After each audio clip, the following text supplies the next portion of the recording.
Guys Tannu को लिटा दिया है मैंने पालने में, और ये देखो कितना खुश हो रहा है तन्नू पालने में लेट के। है माटू झूलो चलो आप। तन्नू जब तक पालने में लेट रहा है ना, तब तक मैं अपना काम फिनिश कर लेती हूँ। ओके, बंदर को कहाँ लिटाया था और कहाँ चढ़कर खेल रहा है ये बंदर। आई चोट लग जाएगी माठू।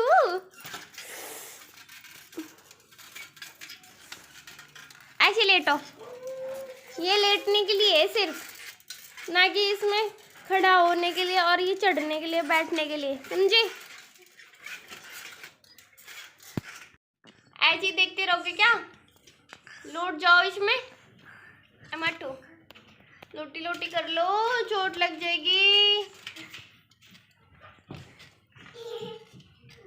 माठू ये लेटने के लिए, खड़े होने के लिए नहीं है। क्या हुआ, चोट लगी कहीं से? माठू को चोट लगी। ओए ओए ओए ओए ओए ओए ओए। गाइस ये लौट नहीं रहा है बिल्कुल भी। अगर ये लौट जाए तो मेरा काम हो जाएगा, वरना मेरा कुछ भी नहीं हो पा रहा है। इसलिए मैंने सोचा मैं पालने में लिटा दूँ, सो जाएगा, क्या पता झूलता झूलता। पर इसने तो मेरा भी काम बढ़ा दिया।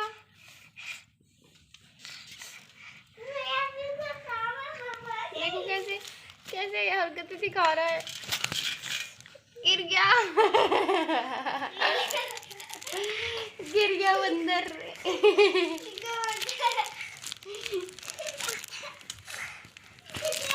बिल्कुल भी, मतलब कि सोच रहा खड़ा होके चल पड़ो, इसमें से निकल लूं। देखो देखो फिर कोशिश करेगा। मटू मटू क्या कर रहे हो?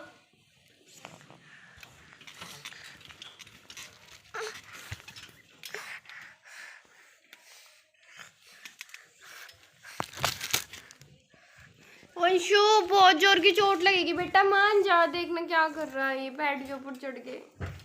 बहुत जोर की चोट लगेगी, फिर मैं डबल पिटाई करूंगी। चोट तो लगेगी लगेगी और फिर पिटाई भी होगी। देखिए मतलब मेरा सारा काम रोक रखा दोनों भाइयों ने। कोई सा भी ये नहीं कि मुझे कर लेने दे। क्या करूं? वंशु मान जा बेटा। इधर बेड खुला पड़ा है, बेड में ब्लैंकेट रखने हैं, इधर ये तन्नू पालने में से खड़ा हो रहा। बताओ क्या करूँ, बहुत मुश्किल हो रहा एडजस्ट करना।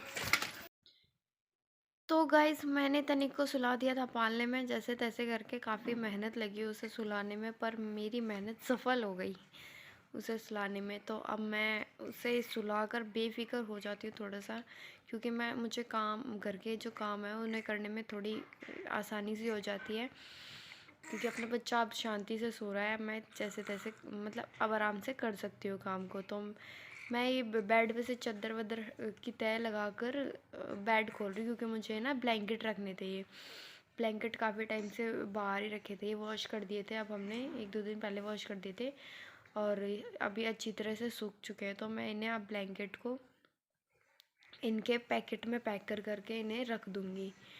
और ये वाला जो पैकेट है थोड़ा सा मतलब फट सा गया है साइड में से, बट कोई नहीं, फिर भी ये एडजस्ट हो जाएगा उसमें बड़े आराम से। मैं इसे अच्छे से पैक करके और इसमें रख दूँगी। और बेड में भी काफ़ी सारी भीड़ सी हो रही है, क्योंकि बहुत सारे कपड़े वगैरह रखे हुए हैं उसमें। तो उसमें सामान को रखने में थोड़ी सी प्रॉब्लम तो होगी, पर एडजस्ट कर दूँगी मैं उसमें। और मैं इसे देख रही हूँ उसमें कि जगह है या नहीं है उसमें, बेड में।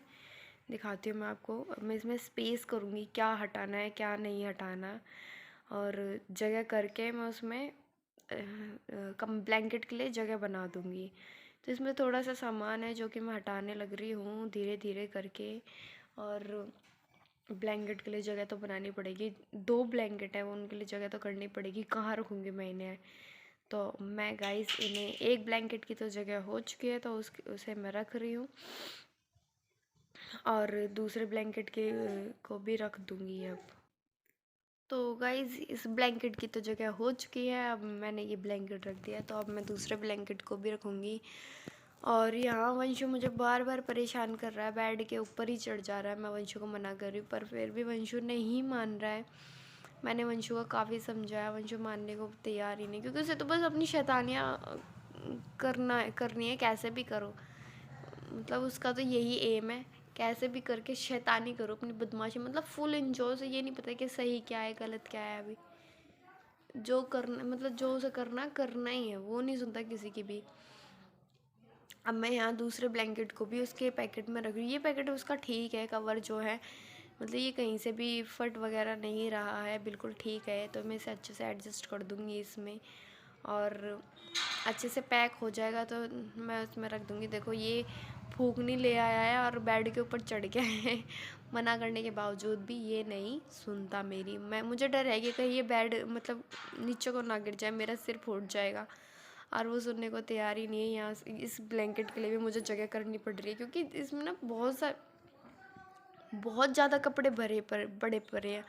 मतलब कि जैसे जो छोटे हो चुके हैं वो भी, और जो मैं नहीं पहनती हूँ वो भी, और मतलब कुछ इस टाइप के कपड़े ज़्यादा है जो नहीं पहनती हूँ मैं। तो उन कपड़ों को मैंने बैग में रख लिया। और देखो वंशु कहाँ चढ़ गया है, मतलब बेड के सिरहाने के ऊपर ही चढ़ गया। अब उसे ना जगह चाहिए अपनी, कहीं ना कहीं तो कहीं से चढ़ जाऊँ मैं और वहीं से चढ़ के देखूँ, शैतानियाँ करूँ।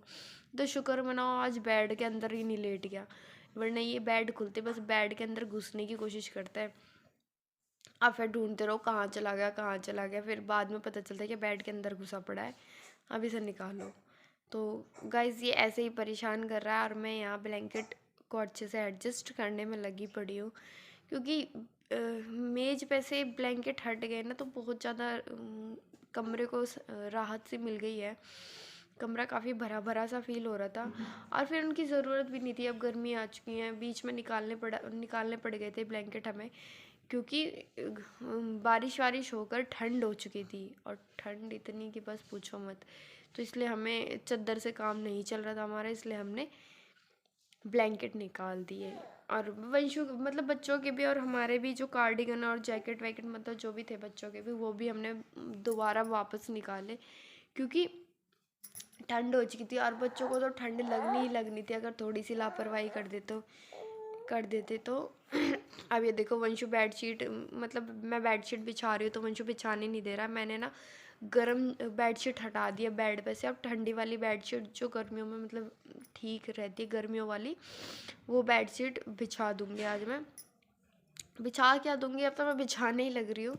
और मैं वंशु को बार बार कह रही हूँ, वंशु प्लीज़ डिस्टर्ब मत करो, मुझे करने दो काम। वंशु नहीं मान रहा, क्योंकि वंशु को तो पता नहीं क्यों परेशान करने में इतना मज़ा आता है कि वो किसी की सुनता नहीं है। और देखो बार बार सिरहाने पे चढ़ेगा और फिर कूदेगा नीचे, सिरहाने पे चढ़ेगा फिर कूदेगा, वो ऐसे ही लगातार करता रहता है। मैं पहले बेड को अच्छे से झाड़ देती हूँ, साफ़ कर देती हूँ, ताकि धूल मिट्टी जो भी है वो सब हट जाए। और इधर मैंने वंशु को पकड़ के उतार दिया। वंशु कलर दिखा रहा था कि देखो ये कलर ले रहा हूँ मैं, और मैं कहा ये कलर वो खाना चाहिए, क्योंकि अभी उसे नॉलेज ही नहीं है ना कि क्या खाना चाहिए क्या नहीं। मिट्टी भी खा लेता है, अगर उसे मतलब कोई ध्यान ना दे तो मिट्टी भी खा लेता है। उसे बहुत ज़्यादा टेस्टी लगती है ये सब चीज़ें। आइए मैंने निकाल लिया ठंडी वाली बेडशीट, अब मैं इस बेडशीट को इस पर बिछा दूँगी।